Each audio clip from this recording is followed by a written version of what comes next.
할렐루야. 오늘은 어떻게 믿어야 하나, 어떻게 믿어야 하나 이런 제목으로 하나님의 말씀에 은혜를 나누겠습니다. 여러분 이런 고민 해보셨어요? 어떻게 믿어야 되지? 어떻게 믿으면 더 잘 믿을 수 있을까? 어떻게 신앙생활을 해야 하나님이 더 기뻐하실까? 올 한 해 시작하시면서 여러분 우리가 가진 소원이 고민이고 고민이 소원인 것, 올해에는 내가 얼마나 더 돈을 벌 수 있을까? 얼마나 내가 더 공부를 더 잘할 수 있을까? 얼마나 내가 원하는 자리에 올라갈 수 있을까? 이런 거 우리가 다 한번 생각해 보잖아요. 그래 그것을 목표로 기도 제목을 만들고 그런 소원을 가집니다. 근데 그게 밤잠을 못 이룰 정도의 고민이 되어 그것을 막 생각해 보고 그것을 막 노력해 보고 해보다 안 되면 좌절도 했다가 다시 일어서기도 하고 사람에겐 이런 과정이 있어야 성장이 있고 임프루브 되고 더욱더 좋아지는 그런 결과를 가져오지요. 올 한 해 여러분들이 여러 가지 소원들을 가지고 혹은 고민들을 가지고 출발하셨을 텐데 오늘 2월 첫 주일을 맞이해서 저는 어떻게 믿어야 하지? 사실 제 마음에는 이런 고민이 있어요. 어떻게 목회를 해야 더 잘하지? 어떻게 우리 성도들에게 더 좋은 것을 줄 수 있지? 그런 고민이 저에게 늘 있거든요. 목회를 33년 넘게 해도 그래도 늘 그런 고민이 있어요. 그런 점에서 우리 성도들도 나는 어떻게 믿어야 더 훌륭한 하나님의 사람이 될 수 있을까? 주일이 기다려지고 다른 데 가자고 하는 유혹이 와도 전혀 내 마음이 흔들리지 않고 편법을 쓰며 살아도 형통될 것이다, 융통할 것이라는 생각 속에 그래도 원칙을 지키는 게 내게 바른 길이라고 생각이 돼주고 흔들림 없이 요동함이 없이 살 수는 없을까? 세상은 여전히 우리를 그렇게 흔들겠지만 그래도 나는 하나님의 말씀의 법도 안에서 그런 것에 좀 흔들리지 않고 의연하게 하나님의 자녀로 살아갈 수는 없을까? 이런 고민조차 없이 흔들리는 대로 요동치는 대로 살아가는 것 그건 사실 세상 사람과 그리 다른 게 없지요. 그런 점에서 오늘 2월 첫 주일에 우리의 설교 제목은 저의 고민 그리고 여러분의 고민이어야 하는 그런 문제 중에 믿음에 대한 문제, 어떻게 신앙생활을 하는 문제에 대해서 제가 같이 좀 고민해 보려고 합니다. 어떻게 믿어야 하나.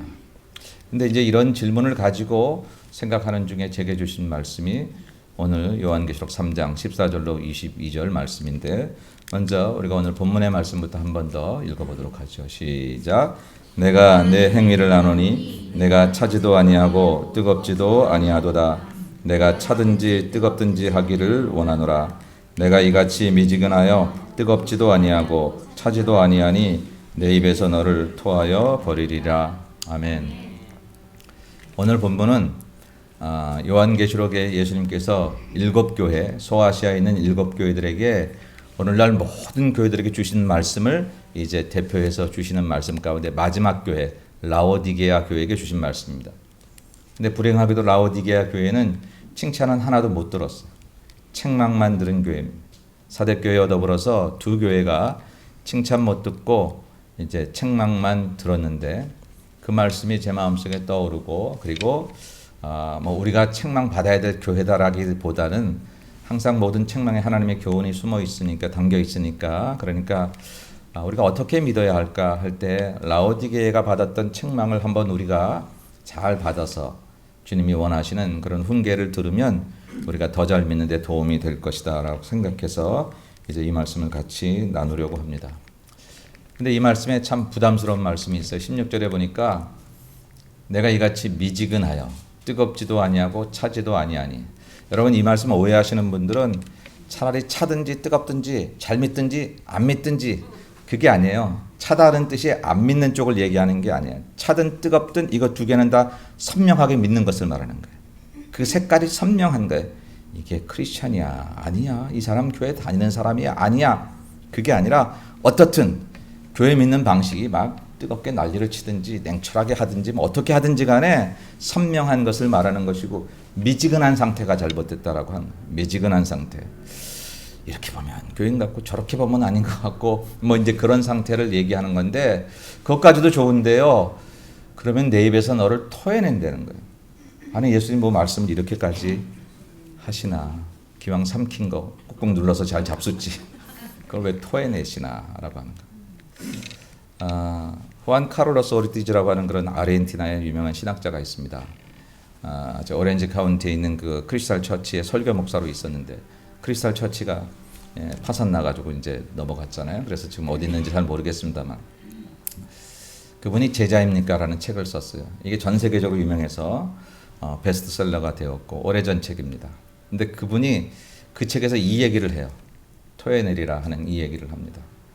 여러분 아르헨티나는 그 소가 굉장히 많고 고기가 유명하잖아요. 뭐 아르헨티나에서 고기 먹은 사람은 뭐 어디서 먹은 고기를 뭐 고기 먹었다고 얘기 못 한다 그러더라고요. 그렇게 고기에 대해서 자부심이 있는 그런 나라들인데 그 고기 얘기를 가지고 합니다. 저 얘기를 하면서 맛있는 고기를 먹었어요. 그 후안 목사님이 먹었어요. 그래서 이 위 속에서 소아액이 나오기 시작합니다. 소아액이 말합니다. 고기에게 이제 내가 너를 완전히 분해해서 후안 카를로스 오르티즈로 만들어야겠다. 이제 그 사람이 돼야 돼. 그 고기가 영양분이 돼서 사람이 되는 거예요. 근데 고기가 거절합니다. 아니, 나는 이 속에 들어오긴 했지만 위 속에 들어오긴 했지만 나는 고기로 남아 있을 거야. 나는 소아액을 통해서 그렇게 되고 싶지 않아. 계속해서 소아액이 말합니다. 아니야, 네가 소화돼서 후안이 돼야, 후안 카를로스 오르티즈가 돼야 되는 거야. 나는 너를 분해해야 돼, 해야 돼. 근데 이 고기가 계속해서 거절합니다. 급기야는 토해냅니다. 이 속에 있을 수 없으면, 용해될 수 없으면 너는 토해낼 수밖에 없어라고 하는 거예요. 이 속에서 소화되지 않고 딱 얹혀 있으니까, 소화가 되지 않고 얹혀 있으니까 그냥. 근데 제가 그런 얘기를 할 때 막 이렇게 막 소름이 끼쳤어요. 우리가 교회를 다니고 우리가 하나님의 사람이 되면서도 예수님과 같은 모습을 갖고 싶어 하지 않아요. 나는 그대로 있을 거야. 나는 원래 내 기질이 그래. 난 내 스타일이 그래. 난 내가 믿는 방식이 있어. 나 건드리지 마. 올 수는 있어. 교회를 올 수는 있고 교회 예배도 참여할 수 있지만 나보러 교회에서 변하는 원하는 대로 말씀이 원하는 대로 변해달라고 그러면 난 그건 할 수 없어. 그럼 거기까지 그냥 끝나도 좋은데 그럼 토해내겠다는 거예요. 아니 토해내면 어떡해요? 교회 한 사람이 중요한데 그 영혼 버리면 어떡해요? 근데 하나님이 토해내겠다는 거예요. 이런 말씀을 왜 하셨을까라고 하는 것. 물론 토해내는 게 목적이 아닌 것은 아시지요. 이런 얘기를 할 때 그런 사람들을 토해내겠다고 주님이 말씀하신 게 아니라 그렇게 이 말씀 듣고 경각심 가지고 하라고 하는 것이죠. 소화가 돼야 그 고기가 사람이 되는 거예요. 소화가 돼야 자연인 정인호가 예수 믿는 정인호가 되는 거예요. 하나님 전에 와서 하나님의 말씀으로 소화되고 하나님의 말씀으로 순종하게 돼야 그래야 예수 믿는 사람이 되는 건데, 그런데 우리는 여기 와 있어도 소화되지 않는 나로 남아 있으려고 하면 그러면 토해낼 수밖에 없는 그런 사람이 된다라고. 어떻게 믿어야 할 것인가? 오늘 라오디게에 주시는 이 말씀이 지난 주간 제 마음속을 굉장히 이렇게 떠돌았어요. 괴로웠어요, 사실. 좀 편한 얘기를 성도들하고 하고 싶어요. 편한 얘기도 우리가 들을 얘기가 많으니까. 근데 왜 2월 첫 주일에 하나님께서 제게 저런 말씀을 주시는지. 그래서 이런 얘기를 들을 때 혹 누군가는 걸릴 수도 있고 마음이 불편할 수 있는데 말씀을 전하는 목사조차도 저도 해당이 안 되는 게 아니니까 다 우리도 해당되니까 불편하지만 그러나 어떻게 믿어야 잘 믿을까? 이 문제만큼은 좀 해결하고 한 해를 출발해야 하지 않을까? 벌써 1월 달이 갔어요. 이렇게 대충대충 믿다가 목사로서 이렇게 대충대충 사역하고 목사 이름만 가지고 있다가 이러다가 하나님 앞에 서는 날이 갑자기 찾아오면 그때 어떻게 할까? 어떻게 할까라고 하는 것. 그래도 한 대 얻어맞고 천국 가면 그래도 괜찮은데 모른다 하시면 그러면 어떡할까? 이런 생각이 들어갔습니다. 라오디게아 교회 얘기를 하면서 라오디게아를 보면 그냥 지금 저게 제가 그냥 저긴 제가 가보지 않았으니까 인터넷에서 찾은 라오디게아를 가면 볼 수 있는 그런 폐허로 된 모습이랍니다. 지금 저 지역은 옛날에 영화는 사라지고 저런 이제 옛 유적들 중에 그것도 많이 폐허가 된 그런 모습들을 볼 수 있는 지역이라고 합니다. 어느 기록에 보니까 당시에 이 라오디게아 편지에 쓰여질 그 당시에 라오디게아는 소아시아뿐만 아니라 전 세계에서 가장 잘 사는 도시로 손꼽혀도 손색이 없을 만한 그런 세상적인 부유함이 넘치는 도시였다고 합니다. 근데 지금은 폐허가 됐어요. 제가 이번에 성지순례 가서 이렇게 갈릴리 지역을 돌 때 고라신 벳세다 그 지역이 예수님께서 말씀을 전할 때 그렇게 안 들었던 지역이거든요. 그리고 그 당시에는 큰 지역이었는데 지금 폐허가 됐어요. 폐허가 됐어요. 사람이 시작이 좋으면 끝도 좋아야 하고 한결같이 계속 가야 하는데 그렇지 않은 경우들이 종종 생겨지는 것 같습니다. 어쨌든 라오디게아가 이런 이제 모습을 가지고 있는데 오늘 성경 말씀을 통해서 예수께서 하신 말씀을 통해서 라오디게아를 보면 라오디게아는 그 당시의 상황을 통해서 라오디게아를 보면 라오디게아는 굉장히 부유한 도시였어요. 금융업이 발달했습니다. 지역 자체가 이게 동서를 이렇게 지나가야 되는 그런 요충지, 교통의 요충지에 있기 때문에 옛날 실크로드를 통해서 전 세계 상업이 발달할 때 그때의 그 요충지이기 때문에 그냥 전 세계에 그냥 돈들이 들어오는 그런 지역이었습니다. 그래서 굉장히 부유하게 됐어요. 저 지역이 지진이 난 지역이 있었는데 예수님 얘기하시고 그 이 요한계시록이 쓰여지는 사람들에게 전달되기 그런 조금 전에 한 AD 60년경에 큰 지진이 났어요. 지진이 났는데 소아시아 지역에 있는 모든 그런 지역들이 굉장히 어려움을 당해서 로마가 자기 통치하고 있던 그 지역들을 재정적으로 원조했습니다. 재정적으로 지원하면서 그러면서 그 도시들을 다시 건설했어요. 근데 라오디게아만 그 도움을 안 받았대요. 충분하다고. 자기들이 가진 그런 돈으로 충분히 우리 도시를 다시 재건할 수 있다고 그래서 그 도움을 안 받았다는 그런 기록이 남아 있습니다. 돈에 관한 한, 금융에 관한 한 라오디게아는 굉장히 부자인 교회, 부유한 지역, 아마 부유한 지역에 있었던 교회니까 또 부유했겠죠.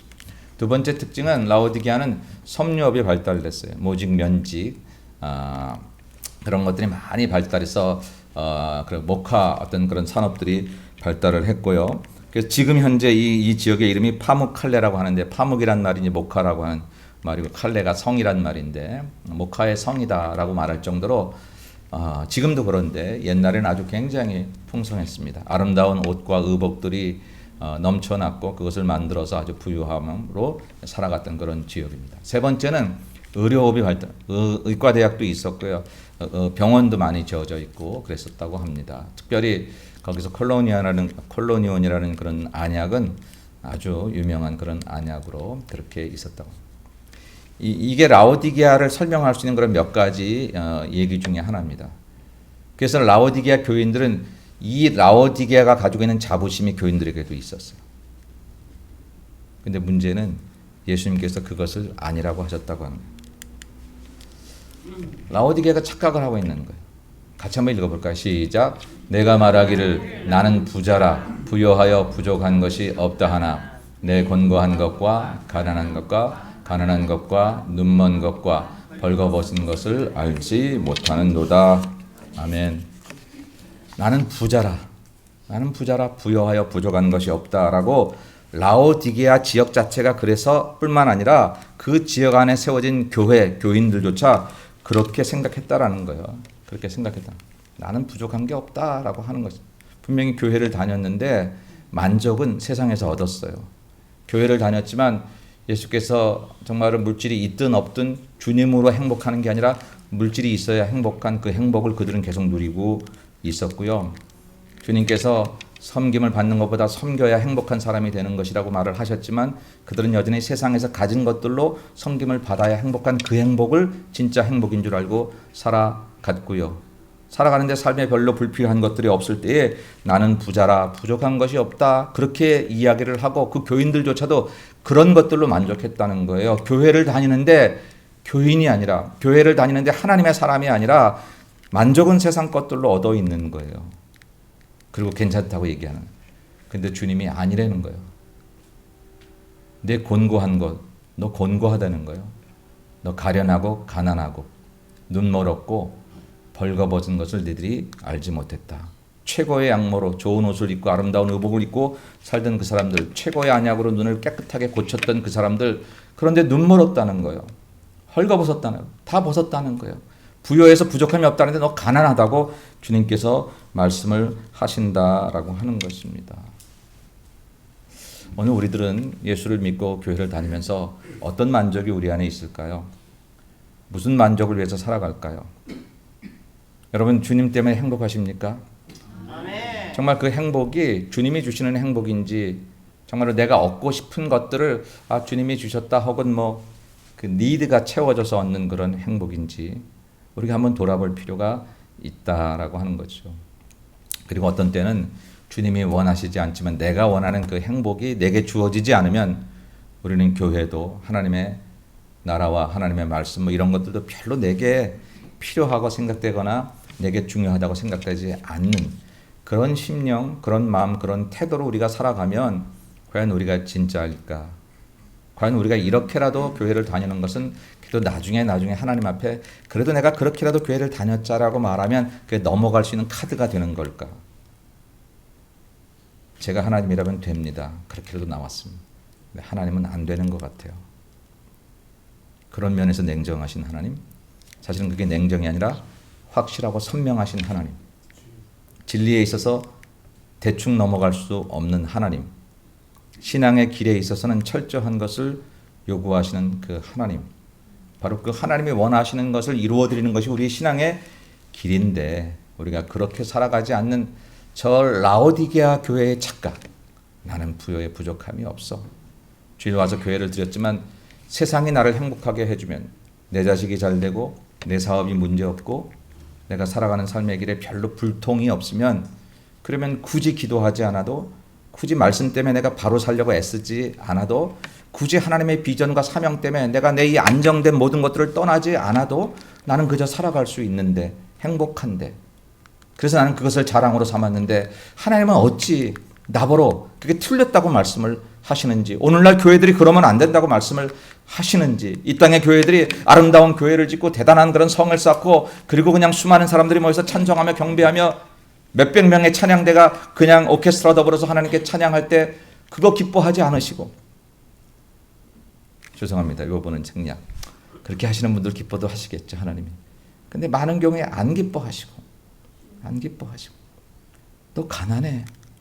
우리 이렇게 부자인데요. 우리 행복한데요. 너 그 행복 진짜 아니야. 이렇게 말씀하시는 아버지의 그 심정을 한번 오늘은 우리가 다시 한번 돌아봐야 될 것이다. 그래서 그 심정으로 하신 말씀이 오늘 요절의 말씀이에요. 내가 내 행위를 아는데 너 차지도 아니하고 뜨겁지도 아니해. 미지근해. 교인 같은데 아니야. 하나님 사람 같은데 아니야. 카멜레온처럼 세상에 익숙해진 우리들의 모습, 교회 오면 교회에 익숙해진 우리들의 모습. 아니 그 정도만이라도 우리는 과정 속이라면 괜찮아요. 전에는 전혀 그렇지도 않았는데 지금 그런 과정 속에서 더 나아지는 과정에 있다고 하면 그것도 감사한 일이지요. 그런데 그러기를 5년, 그러기를 10년, 세월은 흘렀으나 내 속에 예수의 사람으로 변화되는 것은 여전히 없고 그냥 그렇게 된다면 이렇게 고여있는 물이 된다면 언젠가는 썩을 수밖에 없는 것을 우리가 다시 한번 정신을 차려야 되겠다라고 하는 것이죠. 그래서 어떻게 믿으면 좋을까? 그럼 어떻게 믿어야 저런 소리 안 듣고 믿을 수 있을까? 오늘 본문의 말씀을 가지고 한번 생각을 해 보려고 합니다. 오늘 본문에서 이 차지도 뜨겁지 않다 이 물에 대해서 말씀을 하셨는데 여러분 이 라오디게아는 다 풍족한데 한 가지 부족한 게 있어요. 그게 뭐냐면 물이에요. 물이 별로 없는 지역입니다. 그래서 북쪽에 한 10 몇 킬로 떨어져 있는 골로새 지역에서 차가운 물을 이렇게 끌어들이는 수로를 만들었어요. 그래서 골로새 지역에서 차가운 물을 이렇게 받아들입니다.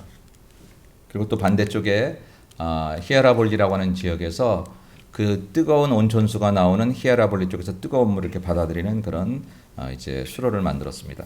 그래서 라오디게아의 양쪽에서 차가운 물도 들어오고 뜨거운 물도 들어옵니다. 그런데 이 지나오는 그런 그 시간 동안, 길이 동안 이 물이 식어져 버려요. 뜨거운 물도 식고 차가운 물도 미지근해지고. 여러분 차갑게 냉동을 시키거나 아주 뜨겁게 열을 가하면 상하지 않죠. 음식이. 근데 미지근하면 상합니다. 찌개도 여러분 이렇게 좀 자꾸 데우잖아요. 상하지 않게. 인생이 차갑든지 뜨겁든지 기질과 성격이 다를 수 있지만 예수님의 사람으로 선명해야 상하지 않습니다. 그런데 우리가 미지근하면 상합니다. 상한다는 얘기는 그 사람의 인생이 뭐 벌레 먹은 얼굴이 되고 그런다는 얘기가 아니라 세상이 좋아하는 사람이 되는 거예요. 세상 사람들은 구분 못해요. 더 멋진 사람으로 보여질 수 있어요. 나도 착각할 수 있어요. 난 어쩜 이렇게 교회에서도 잘하는데 세상에서도 이렇게 참 멋진 사람이 될까. 근데 하나님은 상했다고 볼 수 있어요.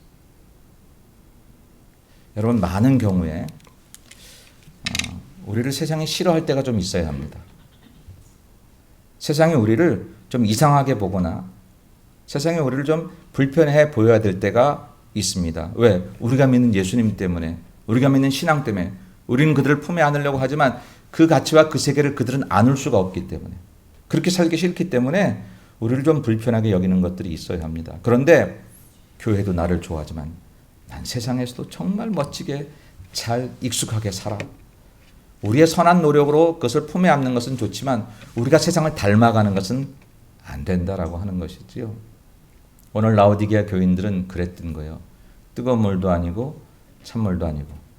예수님께서 라오디게아 교인들에게 저 얘기를 하실 때 라오디게아 교인들은 그냥 탁 들어온 거예요. 뜨거운 온천수가 오지만 미지근해져서 그것이 병균이 생기고요. 차가운 물이 오지만 그것이 또다시 미지근해서 시원함을 주지도 못하는 그런 양쪽의 물을 가지고 있는 라오디게아 교인들에게 그게 그 물만의 문제가 아니라 너희가 그 모습이야.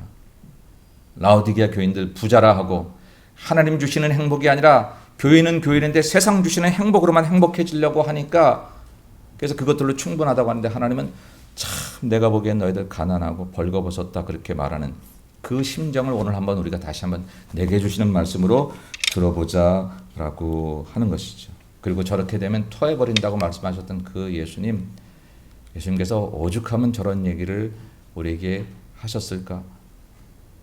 토해버리고 싶지 않으시니까.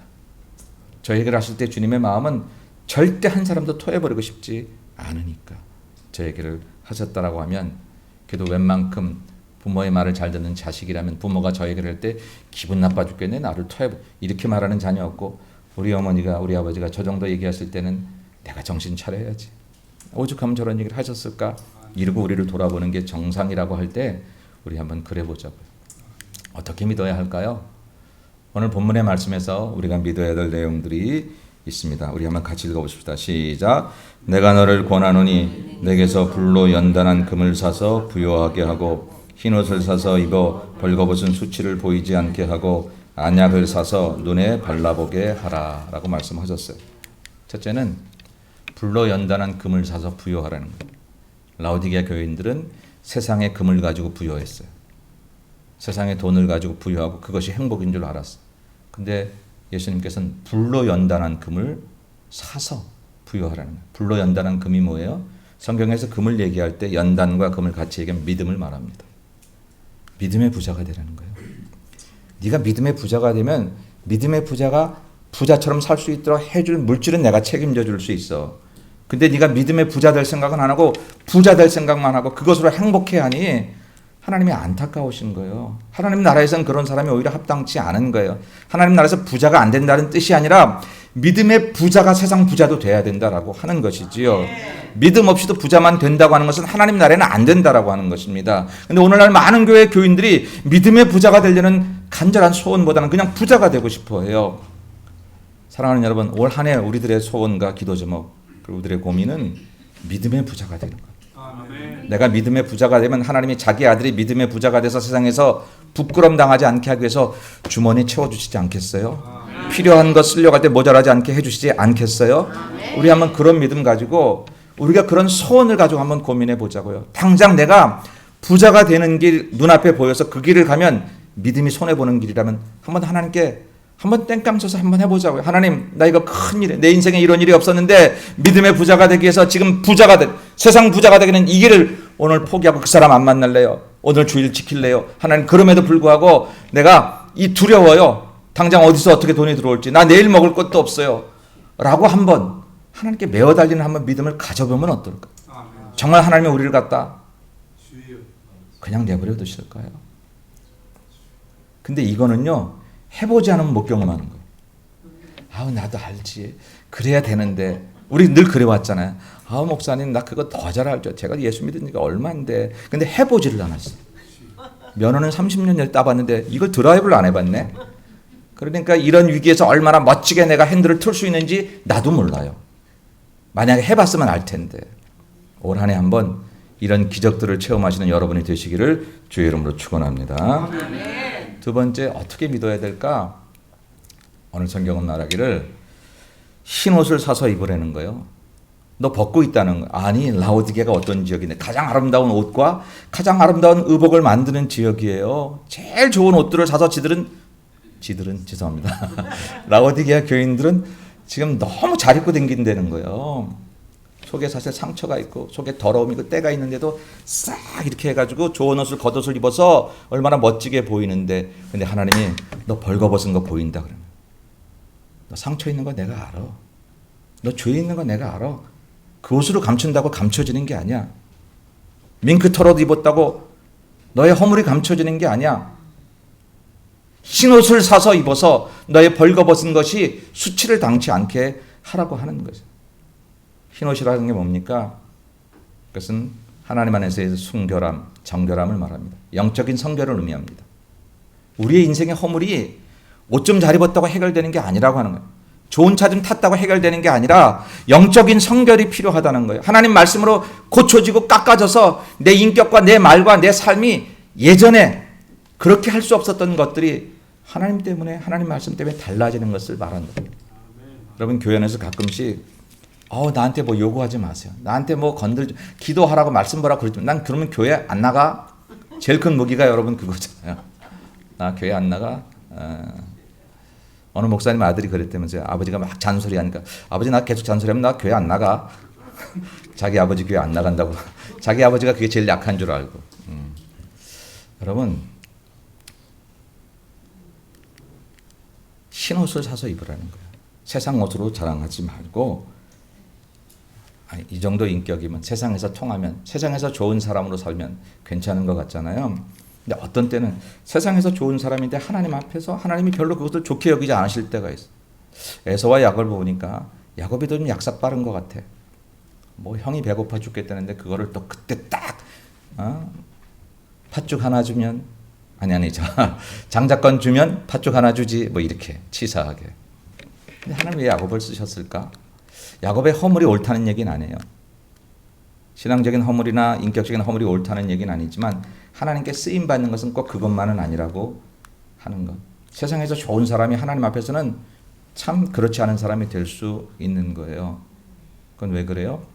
하나님 뜻대로 하나님의 옷을 사서 입는 게 아니라 세상의 옷으로 그럴듯하게 우리가 자기를 이렇게 입는 거죠. 좋은 인격, 좋은 말, 뭐 좋은 관계. 근데 그보다 더 중요한 것은 영적인 성결. 말씀과 기도로 거룩하게 되고 날마다 자기를 하나님의 말씀으로 돌아보는 그런 순결이 있지 않으면, 그러면 우리 가난한 자다라고 하는 것이죠. 여러분, 우리가 예수를 믿는 목적 가운데 하나가 우리가 잘 되는 데 있습니다. 그건 틀린 것은 아닙니다. 근데 하나님께서 우리를 부르신 목적 가운데 하나는 우리를 거룩하게 하는 데 있습니다. 그러니까 그 하나님의 목적에 우리를 맞춰가야 돼요. 그렇게 맞춰가면 우리가 원하는 그것도 얻을 수 있습니다. 하나님의 나라와 의를 구하면 이 모든 것을 더하여 주신다고 하셨으니까. 그러니까 하나님은 계속해서 우리를 거룩하게 만들기를, 영적인 성결이 먼저 있기를 바라요. 근데 우리는 좋은 옷 입었다고 만족하는 거예요. 근데 하나님은 그 좋은 옷이 너희의 인생의 죄를 해결할 수 없고 허물을 해결할 수 없으니 흰 옷을 사서 입으라는 거예요. 그리고 벌거벗은 수치를 빨리 가리우라고 하는 것입니다. 기도해야만, 하나님 말씀으로 나를 갈고 닦아서 영적인 성결을 가져야만 우리 인생의 허물이 없어지고 우리 인생의 허물이 가리워지고 변화된 삶을 산다는 거예요. 어제보다 오늘 내가 더 많이 가졌네가 내 인생의 성공이 아니라 어제보다 오늘 내가 하나님의 모습으로 더욱더 예수님을 닮은 모습으로 바뀌어져 가는 것이 하나님이 그토록 원하시는 우리에 대한 하나님의 소원이라고 하는 것입니다. 그것이 우리의 기도의 제목이 되어야 되고 우리가 믿는 이유야 되고 우리가 고민해야 되는 내용이 된다라고 하는 것이죠.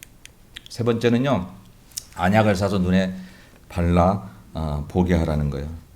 라오디게아 교회는 아까 얘기했지만 가장 좋은 안약을 만들었던 지역입니다. 병원이 많고요. 그랬던 지역이에요. 그 온천수가 이렇게 흘러내려오는 동안 수많은 우상 제단들이 있었는데 그 우상 제단들에서 잡은 그런 짐승들의 피가 막 거기에 섞여서 만약에 뜨거웠으면 그냥 괜찮았을 텐데 중간에 무서 미지근해지니까 그런 것들이 섞여서 온갖 병균들이 많이 생겨졌대요. 그래서 이게 귀나 눈이나 이런 병들이 굉장히 많았는데 그래서 이제 그 반대급부로 이 좋은 안약을 만들었던 거예요. 그래서 고쳤습니다. 그래서 보게 됩니다. 잘 본다고 생각했는데 하나님은 그게 아니라는 거예요. 너 못 보는 거라고요. 안약을 사서 눈에 발라서 진짜 보라고 하는 거예요. 무슨 얘기입니까? 영안이 열려져야 사람은 진짜 보는 거다 그러죠. 예수님도 말씀하셨어요. 네가 본다 하니 죄인이라. 진리를 알지도 못하면서 안다 하니. 예수 믿는 게 뭔지도 모르면서 내가 내 방식이 옳다 주장하니.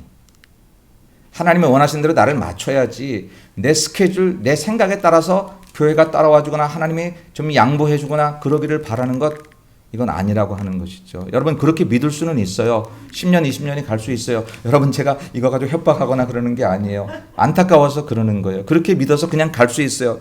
그리고 더욱더 큰 문제는 그것도 괜찮다라고 생각하고 하나님이 부르시는 날이 오면 그때 하나님께서 에이 할 수 없지. 그래도 그 정도로도 했는데 그리고 받아주시면 좋겠는데 성경을 통한 하나님의 성품은 그 문제에 있어서만큼은 철저하게 아니라 하실 분이기에 사명을 맡은 목사로서는 안타까울 수밖에 없는 거예요. 영안이 열려져야 하나님의 나라가 보여지는 거죠. 여러분 예수 믿는 거, 교회를 다니는 것, 그냥 교회 다녀서 많은 위로를 받거나 내가 원하는 것들을 채워주는 것도 그 이유 가운데 하나가 되겠지만 그거보다 더 많은 날들이, 더 많은 세계가 있어요. 하나님 우리 교회에 혹은 각자에게 맡기신 하나님의 계획과 뜻이 있어요. 아니 목사님 난 사실 그런 건 별 관심이 없어요. 그냥 내 살아가는 내 삶의 일상생활에 신앙이 도움된다 하니까 교회 나오는 거죠. 괜찮아요. 그러나 거기서 머물면 안 돼요. 신앙은 세계가 열려지는 거예요. 내 세계 속에 살던 사람이 나보다 더 큰 분 하나님을 만나서 그분의 큰 세계를 바라보기 시작하는 거예요. 내 관심, 내 생각, 내가 하고 싶은 것들만 알고 살던 내가 예수 그리스도 그분을 만나서 예수 그리스도가 하고 싶은 그 세계를 내가 발견하고 그분의 세계에 나를 따라오너라 라고 말씀하시는 그 손을 붙잡고 나아가는 것, 이게 신앙의 길이라고 할 때에 여러분 이게 눈이 안 열리면 세상의 눈만 가지고 있으면 그 세계가 보이질 않잖아요. 하나님 앞에 그 세계가 보여달라고 여러분 기도하셔야 된다라고 하는 눈이 열려지면 놀라운 세계가 보여집니다. 그렇게 미워하던 그 사람에게 사랑할 것도 보여지고요. 그렇게 절망스러운 그 상황에도 소망스러운 상황이 보여지고요. 아무것도 없다고 생각되는 그 속에 주님이 나를 향해 두 팔 벌려 기다리고 계심도 보여지고요. 이게 열려져야 우리가 우리의 믿음의 길을 걸어가지요. 올 한 해 사랑하는 여러분 모두에게 믿음의 부자가 되고 성결의 아름다운 모습이 만들어지고 그리고 영안이 열려져서 부끄러움 당해서 미지근한 성도 되지 말고 차든지 뜨겁든지 그렇게 살아가는 여러분이 되시기를 주의 이름으로 축원합니다. 네 번째는요. 끝난 줄 아셨죠? 네 번째는요. 물론 내가 사랑하는 자를 책망하여 징계하노니 그러므로 내가 열심을 내라. 회개하라. 하나님이 열심을 좀 내라고 하시네요. 여러분은 지금 지난 1월달 어떤 일에 가장 열심을 내셨습니까? 어떤 일에 열심을 내셨든지 잘못이라고 말하려고 하는 것은 아닙니다. 어떤 일은 자식을 위해서 열심을 내셨겠죠. 어떤 일은 돈을 버는 일을 위해서 열심을 내셨겠죠. 공부하는 일에 열심을 내신 사람도 있을 것이고요. 취미생활에 혹은 자기의 사업에 여러 가지 또 혹은 우리에게 해당되지 않으리라 생각하고 나쁜 일을 하는데 열심을 내셨던 분들도 이 땅에는 있을 거예요. 엉뚱한 생각을 하고 엉뚱한 짓을 하기 위해서 계획한 그 일에 얼마나 열심을 내는. 근데 주께서 우리에게 열심을 내라고 하는 거예요. 무슨 열심일까요? 하나님을 위한 열심이죠. 나를 위한 열심을 내라는 거예요. 라오디게아 교회, 라오디게아 사람들 자기 일들에 열심을 내고 그래서 그 대가를 잘 받고 있고 살았어요. 그래서 행복하다 했어요. 근데 그게 아니라 나를 위해서 열심을 내라라고 하는 것입니다. 여러분 하나님을 위한 열심은 교회를 더 열심히 다니거나 성경 공부를 많이 하거나 교회 일을 많이 하거나 그런 것들이 되겠죠. 그런 것들과 더불어서 한두 가지만 제가 얘기를 하면 하나님에 대한 열심은 말에 대해 열심을 내던 사람이 기도에 대해 열심을 내기 시작하는 것을 말합니다. 무슨 일만 생기면 그것을 말해요. 좋다 나쁘다 얘기해요. 그런데 그것을 기도로 옮겨요. 하나님은 그 열심을 원하시는 거죠. 세상에 우리가 살면서 불평이나 불만이 없을 수 없어요. 그래서 불평과 불만에 열심을 내던 사람이 하나님께서 내시는 열심은 감사의 열심으로 한번 바꿔보라는 거예요. 그 불평 속에 한번 그것을 감사로 해보면 그러면 놀라운 일이 일어날 것이라는 것을 우리에게 보여주는 거예요. 미움에 열심을 내던 사람이 방향을 조금 바꾸면 그 미움이 사랑으로 되는 것을 넌 모르니? 라고 말씀하셔서 사랑의 열심을 내라고 하는 거예요. 그러니까 우리가 하나님 세계 쪽에 열심을 내기 시작하면, 그러면 그동안 우리가 몸담아서 잘못된 열심 때문에 사실 그것 때문에 행복하지도 않았거든요. 미워하고 시기하고 질투하고 싸우고 불평하고 그러느라고 얼마나 우리가 힘들었어요. 인생이 달라지지도 않고. 그런데 하나님 쪽에 열심을 내기 시작하면 우리 인생이 기뻐지고 감사하고 능력 생기고 하나님의 영광을 나타내는 다가온 세계를 바라보고 우리 인생이 이렇게 살만한 것인 것을 보게 될 것입니다. 억지로 교회 나오던 우리의 심령이 기뻐 뛰며 나오게 될 것이고요. 그냥 살아가던 인생이 하나님 때문에 매일같이 에너자이한 사람이 되어서 에너자이저가 된다니까요. 이게 어째 저런 능력자가 되는 거야? 저 사람은 어떤 힘이 생겨나는 거야? 하나님 때문에. 저와 여러분이 그런 삶이 될 줄로 믿습니다. 마지막으로 하나님이 나와 교제하라는 거예요. 20절 마지막으로 읽어볼까요? 시작. 볼지어다 내가 문 밖에 서서 두드리노니 누구든지 내 음성을 듣고 문을 열면 내가 그에게로 들어가 그와 더불어 먹고 그는 나와 더불어 먹으리라. 아멘. 밥 먹자는 거예요. 예수님께서. 우리가 예수님이 차려놓은 식탁에 왔어요. 그래서 딱 앉았다 그냥 일어났어. 밥은 안 먹고. 교회 왔어요. 근데 예수님하고 밥은 안 먹어요. 여러분 아십니까? 우리 교회 나왔잖아요. 우리 봉사도 했잖아요. 근데 예수님 밥 먹재요. 근데 밥은 안 먹어요. 식탁 봤어요. 차려놓은 식탁. 고기가 한 마리 있네. 봤어요. 근데 안 먹어요. 여러분 밥 먹자는 얘기는 뭐냐면 교제하자는 얘기예요. 교회 오셔서 목사를 만나요. 성도간에 만나요. 지난주에 별거 없었는데 이제 악수도 하고 허그도 하고 인생 여러 가지 얘기, 애기 문제도 얘기하고 뭐 여러 가지 얘기. 예수님하고는 얘기가 없어요. 아니 어떤 때 쳐다보지도 않아요. 말씀 듣고 내가 깨닫고 그 말씀 속에 나를 생각해보는 그게 지금 주님이 우리 안에서 같이 밥 먹는 행위예요. 근데 사람 때문에 예수님 생각할 틈이 없어요. 그 사람 때문에 기분 나빠서 예수님이 오늘 나에게 무슨 말씀하셨는지를 보려고 하지 않아요. 내가 원하는 어떤 형태나 시스템이 없어서 주께서 이 시간 말씀하시는 성령의 음성을 들으려고 하지 않아요. 여러분 사랑하는 사람이 전화를 해요. 전화 걸고 나 전화했어. 끊어. 그리고 끊어요. 그러면 저쪽 사랑하는 사람은 사랑한다는 얘기를 듣고 싶은데 그렇잖아요. 서로 교제하고 싶은데 그런데 교제는 없어요. 근데 전화는 했어요. 나 틀림없이 전화했다. 사랑한다니까. 아니 전화했다니까. 우리 하나님하고 좀 그러고 있지 않을까요? 주께서 오죽하면 밥 먹자고 하셨을까. 같이 먹자. 너로 더불어 우리 서로 먹자라고 하는 것. 교제하는 것. 이게 올 한 해 우리 목표가 돼야 됩니다. 올 한 해 내가 세상에 어떤 문제가, 교회에 어떤 문제가 있어요. 목사님이 설교를 오늘도 역시 길게 하는구나. 막 그냥 마음에 그냥 막 분이 올라와도 그래도 주께서 주시는 그 말씀 때문에 여러분 이길 수 있어야 됩니다. 하나님의 은혜가 넘쳐나야 되고요. 오늘도 보기 싫은 그 사람이 내 마음을 긁는다고 할지라도 보기 좋은 예수님, 나를 너무 사랑하시는 그 예수님 보는 것 때문에 정신이 없어서 그런 게 보이지 않을 정도가 되면 여러분 그 인생 귀하게 쓰일 것입니다. 하나님이 절대 그 사람의 인생을 부끄럽게 만들지 않으실 것입니다. 하나님 여러분 어떻게 믿어야 하나? 어떻게 믿어? 믿음 첫 번째 얘기했습니다. 두 번째 성결, 세 번째 영한 분별력입니다. 네 번째 열심, 다섯 번째 교제. 이런 은혜가 저 여러분에게 함께 하시기를 주의 이름으로 축원합니다. 하나님 감사합니다. 믿음이 세상을 이긴다고 했는데 어떻게 믿어야 하는지 고민했습니다. 오늘 주신 말씀 따라서 우리가 정말 하나님 앞에 믿음의 부자가 되고 성결의 옷을 입고 영안의 분별력을 열어주시고 열심을 하나님을 위해서 내고 하나님과 교제하여 2020년에는 왔다 갔다 하는 사람들 되지 않고 하나님 성전에 기둥되고 하나님 나라 역사의 주인공 되도록 축복해 주옵소서. 예수님 이름으로 기도 올리옵나이다. 아멘.